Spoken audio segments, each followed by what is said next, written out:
with the respective authorities in those counties so that we can determine what action we are going to take.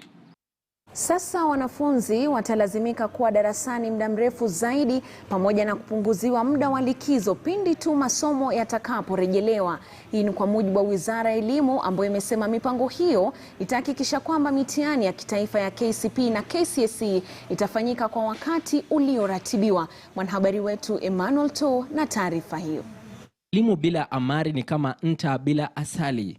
Baada ya masomo yao kukatizwa ghafla bin vu kutokana na maambukizi ya corona, wanafunzi wengi wamejipata kwenye njia panda, wakisalia na maswali mengi kuhusu namna watakavyokamilisha mtaala wao masomoni.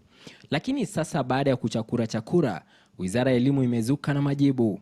Serikali kikariri kwamba kuvunjika kwa mwiko katu hakutakuwa mwisho wa kusonga sima ya elimu. Kati ya mikakati ya kukamilisha mtaala ikiwa ni wanafunzi kukaa darasani kwa muda zaidi na kufupishwa kwa muda wa likizo ili kuokoa muda uliopotezwa wanafunzi wakiwa nyumbani.